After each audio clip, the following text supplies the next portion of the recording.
Good evening, ladies and gentlemen. You are listening to the Fumblerooski podcast by Power 88 and Radio, along with Secret Weapons Consulting. I am your wonderful host, Justin Tucker, along with my good friend CJ Medeiros. CJ, how you doing tonight? Hey man, it's how I am. It's always a good day to be on the podcast. Talk some football. Can't Mm-hmm. complain. I can't complain. I am incapable of complaining. Tell me about it. We got a lot of things to talk to you about. I want to say 10 moves ahead of the trade deadline today, along with you know how the Ravens do.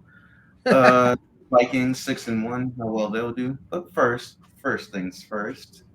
How about them Patriots in that win on Sunday? Yes, Hear sir. ye, hear ye. Bill Belichick is the greatest coach of all time, and Yes, all it those who say otherwise shall be drawn and quartered. No, I'm just kidding about the drawing and quartering part. But Bill Belichick is, most wins, most Super Bowl wins by a head coach ever, second most wins of all time. Hey, Mhm. uh, I'm just saying, greatest coach ever. And before you little monsters be like, oh my God, it was Tom Brady. Pats are 4-4, and the Bucks are like what, 3-5? Yeah, we're 500. They're 2 games below 500. Don't ever say that again. Don't bring up that divorced man to me. Although, although we all love Tom Brady, let's face it, we do. But like, come on, you got to give Bill his props here. I agree. First things first, congratulations for lasting that long, and congratulations for getting to his 325th game, second all time. I think. Yeah, second all time behind Did Don he Shula. pass George Hallis, or is he on his way to George Hallis? I can't. No, he's on his way to Don Shula. He just passed Yeah, George Hallis. that's what I thought. Yeah, Hallis had 324. I think Shula has 347. Bill's well So on not his too far way. away. Not too far away. But congratulations to Bill Belichick. He still has some problems to deal with, mainly at the quarterback spot and the weapons area. But Yeah, there you go. overall, overall, I think the Patriots have done a good job with what they have. Yes, I'm talking about quarterback. They need to address that. I'm not saying trade Mac Jones or anything like that, but he needs to play better. That's an obvious one. Well, yeah, he doesn't trust our organization. We literally broke his confidence during that Bears game. But and yeah, and also the offensive line needs to not let him get sacked 6 times. But Fair enough. you saw how good Mac was his rookie year. So Hmm. I mean, we know what he can be, and we saw him at Alabama. We know what his potential is. It's just, we just got to keep building.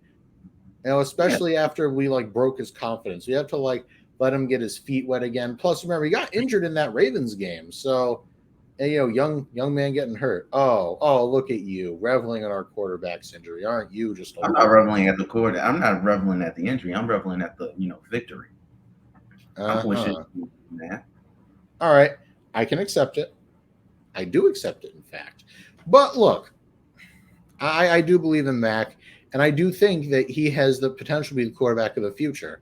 Well, he just needs to rebuild his confidence again.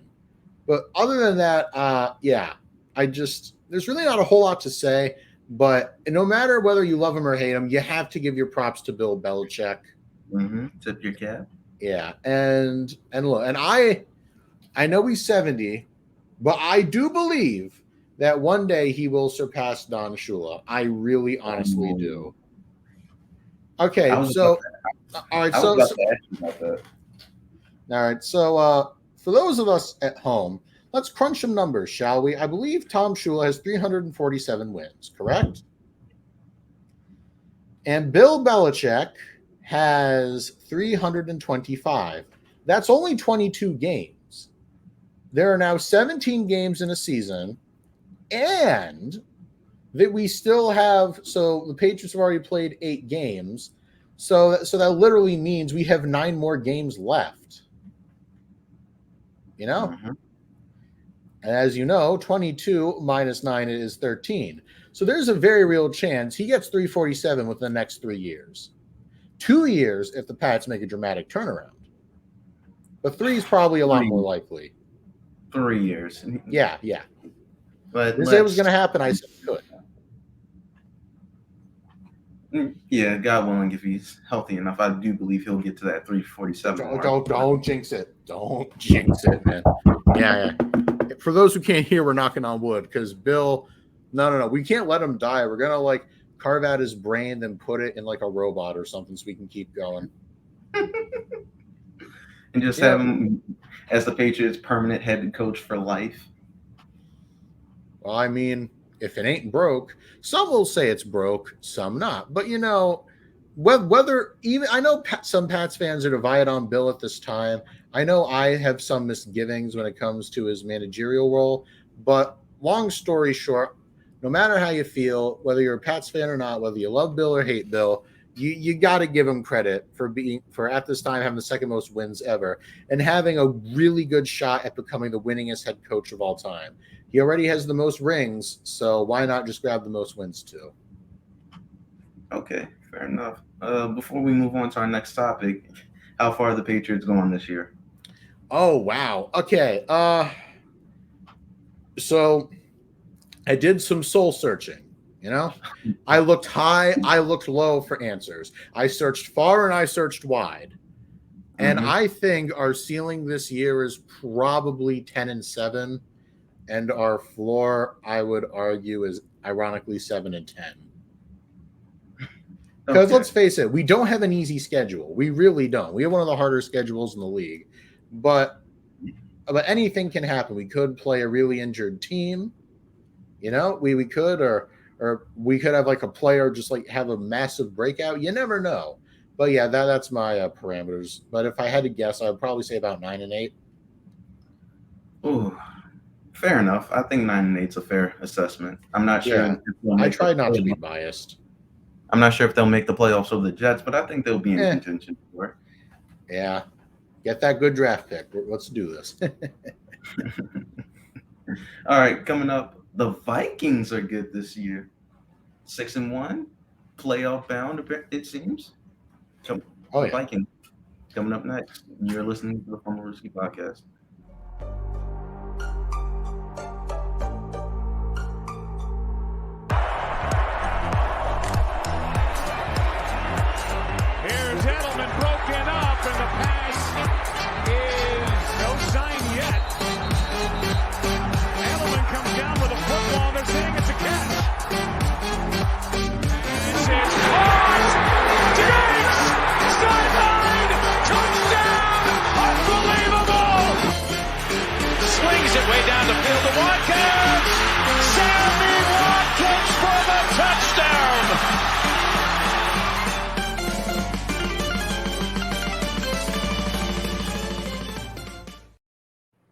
Ladies and gentlemen, boys and girls, I am your host, Justin Tucker, along with my good friend, CJ Medeiros. We are the Fumblerooski podcast. Coming up, the Minnesota Vikings. Now, at the beginning of the year, if you told me that the Minnesota Vikings would be 6-1 ahead in the NFC North and playing for a home field game in the playoffs, I'd tell you that doesn't sound like the Green Bay Packers and move on with my life. But unfortunately, or fortunately, if you are a Minnesota Vikings fan, this is the reality that we live in. Kirk family members has been playing well. Justin Jefferson, though he's not getting the touchdowns we thought he would be getting, he's still playing well. Dalvin Cook is still playing well. And overall, that defense isn't looking too bad with the addition of Medeiros Smith. So, no, not bad. 6-1. CJ, how are you feeling about this Minnesota Vikings team? The Vikings. I mean, Adam and I said before the season started that the Vikings had a really solid shot at taking the division. In fact, don't quote me on this, but I believe they were our favorites. And a lot of people still thought that was weird because when it comes to the NFL, the Vikings are kind of like the redheaded stepchild. You don't see it. And the only time it's there, you just assume it's a mirage, especially in the playoffs, as you kick it back to the basement. But no, the Vikings are 6-1, but that doesn't do the situation justice. We have to look at the division. Are you ready? Bear with me here. The Vikings are 6-1, and then it's a tie for second place with the Green Bay Packers And the Chicago Bears. Yes, the Packers and the Bears are tied, kids. Let that sink in. Hear that knocking? Let that sink in. I'm sorry, that was bad. But they're 3-5. And and the Packers' woes are very real. The Bears are meh. And then there's the Lions that are 1-6. Yeah. Funny how that works. I like Dan Campbell, but I don't know. So yeah, the Vikings at this point in time, I know it's about halfway through the season, and I know they always like to say it ain't over till it's over. But consider that if things keep going the way they're going, the Vikings could very well be the second best team in the NFC. And of course, I'm thinking that Philly's probably going to be number one. Mm-hmm. And the Vikings' schedule is a little tough, but I think they can manage. Next, they have the Washington Commanders, where, and they're in Washington. And let me tell you, if the defense doesn't get you, their decrepit turf will. Then they have the Bills. That's going to be a really good challenge for Justin Jefferson in that offense. Then you have the Cowboys that could go either way. The Patriots, where you should win, but they're a scrappy team, so who knows. You have the Jets, where you should win that. The Lions, that have a defense that should be working on the Las Vegas Strip, considering how many people score on it. Then you have the Colts, the Giants, the Packers, and the Bears.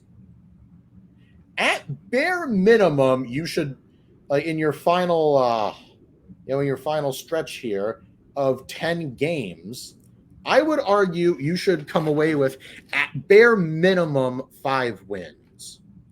I like the barest minimum. Yeah, fair enough. I think they should. And if they actually play up to their potential, God forbid, because I know that term is scary for the Vikings, they should get about 7 to 8 wins. 7 to 8 wins. So you're ranging from 11-6 to about 14-3. Well, yeah, it all depends. If we see that patented Vikings collapse, you never know. Yeah, but this is a good start for them. This is their first 6-1 start since the 2009 Packers with Brett Favre going to the NFC Championship game before inevitably throwing the ball away to the wrong team. That was the Vikings, man. Brett Favre threw that horrendous interception to the Saints defender and runs the other way. This isn't Detroit, man. This is the Super Bowl. Yeah. But hopefully they make the playoffs and they can actually do something well. If I'm a Minnesota fan, I'm thinking, don't break my heart this year. Either we win or we get blown out. I don't want it to be close, because if it's close, oh my God, I don't want to go through that again. But Kirk Cousins has been playing well. I don't think he's the type of quarterback that'll just rifle one in and it becomes a terrible interception. I think he'll try to take care of the ball well. And I think since he has the weapons like Dalvin Cook and Justin Jefferson, and now TJ Hawkinson, we might be getting to that later in tense. They're looking serious. And I've never really had a problem with the Minnesota defense. They've been good. I think this year they haven't been stellar as they once were. But again, I think that's because of the aging players they have on it. But at the same time, I believe they can rise up to the occasion every now and then. Just as long as they don't get more than 24 points scored on them, I believe they can keep up. I think that's more than enough for that offense with the amount of potential that it has. And that left tackle they drafted last year, Christian Darrisaw, good. Oh yeah, beast. Mm-hmm. He's showing up, and he's showing y'all why he was a good pick. Oh yeah. Overall, I'm satisfied with the Vikings this year. I'm satisfied with everything that's going on there. And this is a good turnaround for the first year as the head coach for Kevin O'Connor. Yeah. Kevin O'Connell has really been the key to unlock that offense. And you can tell this young, unproven, explosive, offensive coordinator could really get Kirk's juices flowing. And you could see how he was able to really maximize the potential of guys like Dalvin Cook and Justin Jefferson, and even new acquisition Pro Bowl tight end TJ Hawkinson. And look, and what do you get when you put all this together? A very special season. They literally haven't been this good like Justin said, since 2009 when welfare defrauder Brett Favre was their quarterback. So, I mean, Vikings, I know the temptation to fall apart is very real. It is etched in your team's history, but don't do it. You have so much potential with that offense. And I'm not going to say an elite, but a serviceable unit on defense. I'm not saying you're going to go out and win the Super Bowl, but this could be a good building block for a road to success. Fair enough. Any final comments, or is that? That is the final comment. All right. Just to make everything all clear. Coming up, it's the Fumblerooski Fantasy Fix. We are the Fumblerooski Podcast.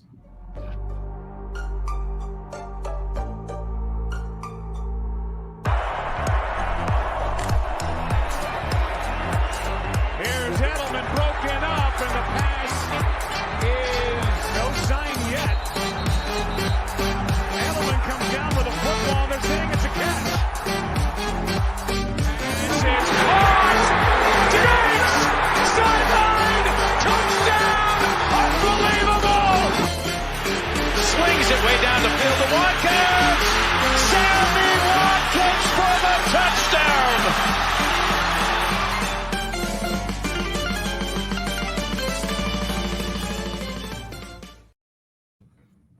And we are back. Welcome to the Fumblerooski Podcast. I am your wonderful host, Justin Tucker, along with my good friend CJ Medeiros. Coming up, we have the Fumblerooski Fantasy Fix, which is the waiver wire pickup. Some picks that me and the boys talk about to see if these are like good picks that you guys might want. CJ, would you do the honors this time? Oh, why? Thank you, Justin. So when you're looking at running backs, for some streamers, why not pick up Deontay Foreman on the Carolina Panthers?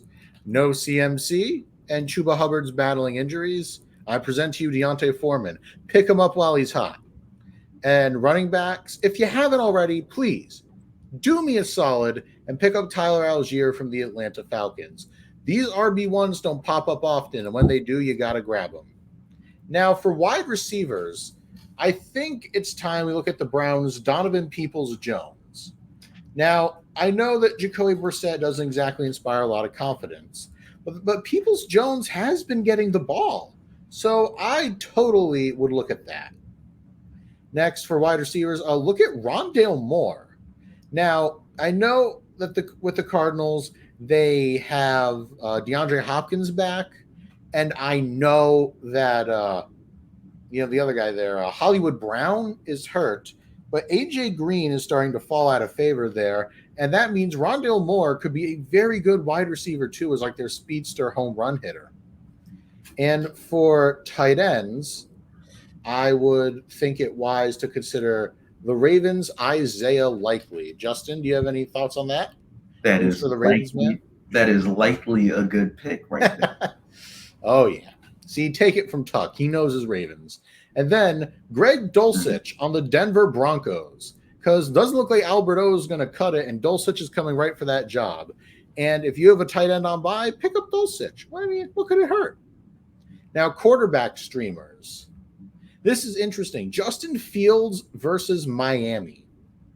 Now, Fields has inexplicably become not terrible, beating the Patriots and putting up a solid performance last week as well. So, will he continue to ride that high? His upside is great, and the Miami defense has been kind of shaky lately. So, why not give him a try? And quarterback streamers, Geno Smith. Geno Smith finally showed that the New York Giants are a paper win team, by putting up over like 20 fantasy points last week. I had in one of my leagues. I can attest he's very good. So he's going to be going up against the Pillow Charmin Soft, someone call it the Charmin Soft Arizona Cardinals defense. You better start him. Start him for me. And when you look at defense streamers, think of the Minnesota Vikings at Washington. Now, we said the Vikings defense wasn't an elite unit, but you know what else is an elite? The Washington offense. Put the Vikings defense down for a good day in that game. And then finally, we have the Bengals versus the Carolina Panthers. Now, the Bengals defense is slightly better than the Falcons. And I know that Carolina just had an amazing game against Atlanta where they put up 30-some-odd points. But come on, what are the odds that the Carolina offense with XFL quarterback P.J. Walker is going to do that again? Not likely. So please, pick up the Bengals defense if you have no other choice. You're not going to regret it. Back to you, old buddy there, Justin. Oh, thank you. Coming up, the trade deadline has happened, and look at some of these trades that have happened. You are listening to the Fumblerooski podcast.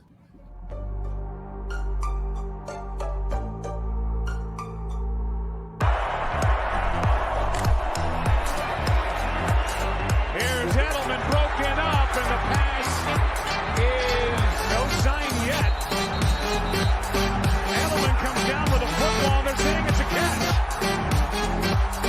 This is caught. Diggs! Sideline!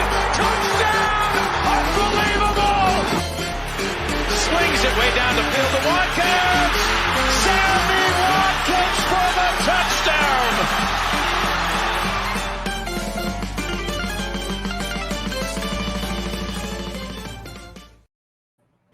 Ladies and gentlemen, I am your host, Justin Tucker, along with my good friend, CJ Medeiros. We are the Fumblerooski podcast.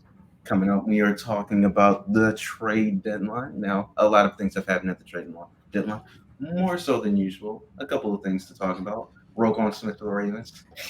You know how it is. Bradley Chubb to the Dolphins. Chase Claypool to the Bears. Calvin Ridley to the Jaguars. William Jackson to the Steelers. Hines to the Bills. And many other things. Out of all of these trade deadline deals that have happened so far, which one is the best in your opinion? That's a question. Now, it's either Bradley Chubb to the Dolphins or Roquan Smith to the Ravens. I lean Roquan Smith because the Ravens literally didn't have to give up a first-round pick. They gave up a second and a fifth for one of the better middle linebackers in the league. And he's going to add to the already scary defensive core that already, at least with the linebackers, boasts Patrick Queen. Mm-hmm. So, but I won't turn my nose up at Chubb. Miami did have to give up a little bit more to obtain him. I know they gave up one of their running backs, I believe. Didn't they, to get him? The Ravens? No. The Miami getting Nick Chubb. Bradley Chubb. I think they gained a running back from the 49ers. No, you mean the Broncos? Oh. Either way, my point is I think they had to give up one of their running backs. They had to give up like a first, a fourth, and a fifth. I would say just from a value standpoint alone, the Ravens win. And not to mention Bradley Chubb's a little injury prone, which for me just tilts the scale in favor of Roquan Smith to the Ravens being the most impactful trade. What do you think, Justin? I mean, you already know who you're asking, so you already know who I'm rooting for. Roquan Smith to the Ravens is a good pickup by our boys, and here's the reason why. He fits our scheme. He plays defense the way a Raven player would play defense. He is the leading tackler in the NFL. I'll take that. Thank you very much. I believe he upgrades our pass defense, and overall, I think he'll fit in that locker room because in our locker room we have a collection of guys, and our personalities need to gel, and I think he fits that.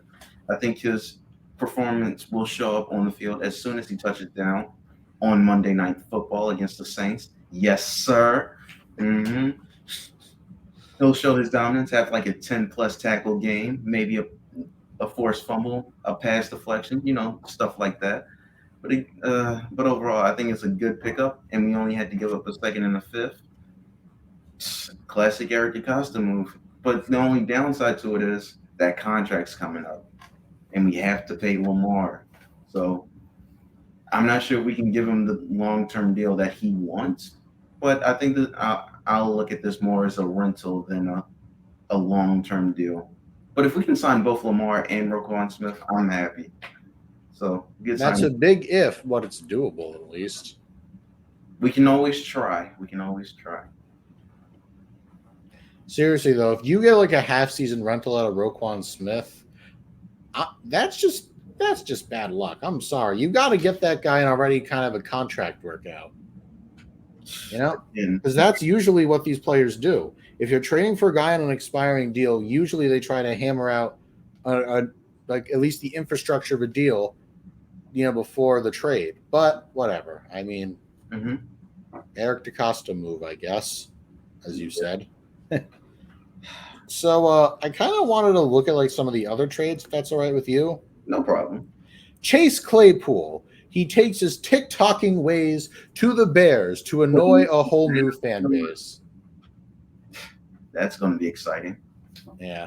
I mean, think about it. The only really good Bears receiver is Darnell Mooney. Who else do they have? The underwhelming rookie Velus Jones, the greatest threat to world peace known as N'Keal Harry. You needed Claypool, and if you really think that Justin Fields is the guy, then you would be wise to surround him with weapons. Yeah, it would be the wise thing to do, but Chicago Bears aren't that wise considering what they tried to do these past few years with Justin Fields. No, they are not. But unfortunately, this just is the situation that it is. But yeah, I will say they at least attempted to give him a good wide receiver in Chase Claypool. If he can focus in and harness the tools that he has, he could be a dangerous player for Chicago Bears. Yeah, that's a big if. Yeah, old TikTok man there. If he can't, he may be more of a distraction than he is a benefit, which again will hurt Justin Fields' development than help. So hopefully he's more of the former than the latter. So I want to say it's a good move by Chicago because they need a wide receiver to help develop Justin Fields, but I'm not sure this is the guy you want to go for. Yep. The other one I want to talk about is Calvin Ridley to the Jaguars. Well, obviously, this year. Now you go. Sorry. My fault. You can't use him this year. You could say he gambled away his future this season. Yeah, and they're going to have to sign him eventually or put him on a franchise tag. I don't even know what to say about this one. This one is interesting from the standpoint of, you won't play this year. You're trading for a guy that won't immediately help you on the football field, but you want him to be a part of your long-term plans. Are you going to give him a long-term deal, considering what he did the last time he had good money? Or how would you go about it? Yeah, that's a good question. I mean, when you're going to sign a gambler like that, I guess risky odds are kind of your thing. I'm sorry. I had to say that. Nah, because I believe the game he bet on was the Falcons beating the Jaguars. Yeah, I know. That's the funny part. Yeah. That's crazy. And now he's a Jaguar. Yeah. But look, when he comes back this season, he and Christian Kirk are going to be a really good duo for Trevor Lawrence to throw to. Yeah. And I like that the Jaguars are no longer allowing Trevor Lawrence to be sold out. I really am. And it's nice that they're actually, get this, helping him. Isn't that nice to help out, your franchise quarterback? Yes, it is. All right. Anything else you want to talk about with the trade deadline or Nyheim Hines to the Bills? Actually, yeah. Other than that, there's one thing. TJ Hawkinson to the Vikings. We teased it earlier. I think we really kind of have to follow through, no? Yeah, we do. That two tight end set is going to be dangerous with Irv Smith Jr. Yeah. And TJ Hawkinson. I don't know if Irv Smith Jr. is healthy though. I don't think so. I think they say he's going to be out 8 to 10 weeks. I think I read that. Don't quote me on it, but I think he's going to be out for a bit. And if you consider that Hawkinson is going to be with arguably the best receiver in the league in Justin Jefferson, that's going to be scary. And when you look at the backfield that has Alexander Madison and the main show, Dalvin Cook, that offense is going to be scary. And Vikings, you set up some expectations for yourself, haven't you? Don't blow it. Do not. And now that I'm thinking about it, if Irv Smith can come back healthy next year, they might be even more dangerous because they could run different formations with just the two of them. Yeah. Oh, man, that is a dream right there for later down the road. But for right now, he comes in to replace Irv Smith Jr., replace his production, maybe even a bit more of an upgrade because I believe TJ Hawkinson is a better blocker than he is. And he's a Pro Bowl tight end. So there's that. Yeah. Overall, that's a good pickup for what they gave up for him. Oh, and Justin, we were talking about the Dolphins running back trade there. Yep. It turns out in that Bradley Chubb deal, they did send Chase Edmonds, to Denver. Oh, okay. That's what. However, they did get Jeff Wilson from the 49ers. So, lose a running back, gain a running back. That's the way we do it. So basically, they're just taking 49ers running backs and trying to see if they're any productive elsewhere. Yes. Pretty much. They have Raheem Mozart. They now have Jeff Wilson. Yep. All right. The Miami 49ers in the running back room. Oh, yeah. I was about to say the San Francisco Dolphins, but yeah, that could work. I wanted to briefly touch on Naheem Hines to the Bills. That is a good pickup for him. That is a good pickup. Oh, yeah. Especially since he's a receiving back. Allen will have a lot of fun with him. Yep. He's a receiving back. He can run in between the tackles, and he can be on your special teams part. Oh, Yep. yeah. Bill's got a really good weapon there. Yes, they did. That is I'm not going to – that's a – that's a steal for what he'll do for that offense. Yeah, that's a steal. All right, coming up, the long-awaited Fumblerooski fan box questions. We give you one once every week, and we hope that you give us good answers to follow. You're listening to the Fumblerooski podcast.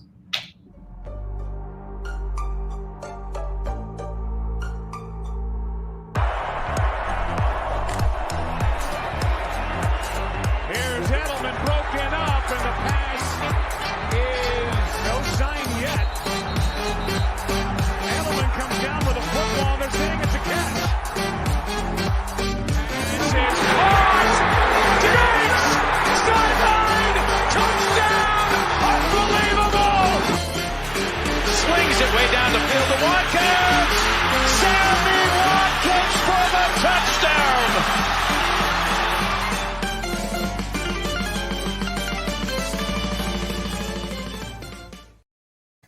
And welcome back to the Fumblerooski podcast. I am your wonderful host, Justin Tucker, along with my good friend CJ Medeiros.